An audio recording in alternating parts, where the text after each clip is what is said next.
அண்மை செய்தியை பார்க்கிறோம். சங்கரன்கோவில் நகர்மன்ற முன்னாள் தலைவர் மீது ஆணையர் புகார் தெரிவித்திருக்கிறார். கூடுதல் விவரங்களோடு இணைந்திருக்கிறார் நமது செய்தியாளர் மணிகண்டன். என்ன புகார் மணிகண்டன்?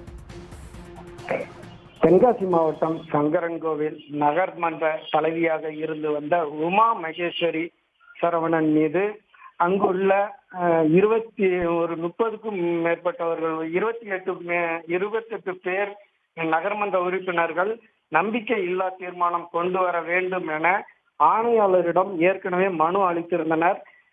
அதனை அடுத்து நகர்மன்ற கூட்டத்தின் போது நகர்மன்ற கூட்டத்தில் வைத்து நம்பிக்கை இல்ல தீர்மானம் என்பது நிறைவேற்றப்பட்டது. 28 பேர் உமா மகேஸ்வரி மீது நம்பிக்கை இல்ல தீர்மானம் கொண்டு வருவதற்கு ஆதரவாக வாக்களித்திருந்தனர். கடந்த 2ஆம் தேதி இந்த நிகழ்ச்சி நடந்திருந்தது. இதனை எதிர்த்து சென்னை உயர் நீதிமன்ற மதுரை கிளையில் மனு தாக்கல் செய்திருந்தார் உமா மகேஸ்வரி சரவணன். அதை பரிசீலித்த நீதிமன்றம் 17ஆம் தேதி மறு வாக்குப்பதிவு, அதாவது குரல் வாக்கெடுப்பு இருக்கக்கூடாது, வாக்குச்சீட்டு முறைப்படிதான் வாக்களிக்க வேண்டும் என்ற உள்ளிட்ட அறிவுறுத்தலை முன்வைத்து சங்கரன்கோவில் நகராட்சி ஆணையருக்கு உத்தரவு பிறப்பித்திருந்தது. இதனையடுத்து நேற்று நகராட்சி ஆணையாளர் முன்னிலையில் மறு வாக்குப்பதிவு என்பது நடைபெற்றது.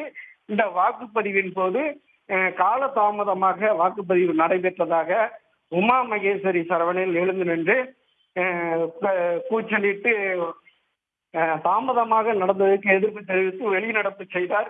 இருந்த போதிலும் நகராட்சி மறு வாக்குப்பதிவு நடந்து கொண்டே இருந்தது.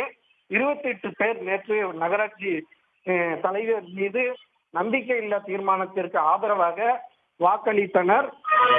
அதனை அடுத்து இன்று உயர்நீதிமன்ற கிளையில் அது சமர்ப்பிக்கப்படும் என ஆணையர் அறிவித்திருந்தார். இந்த நிலையில் இன்று உமா மகேஸ்வரி சரவணன் மீது நகராட்சி ஆணையர் நாகராஜன் பணி செய்ய விடாமல் தடுத்ததாக புகார் அளித்துள்ளார் சங்கரன்கோவில் காவல் நிலையத்தில்.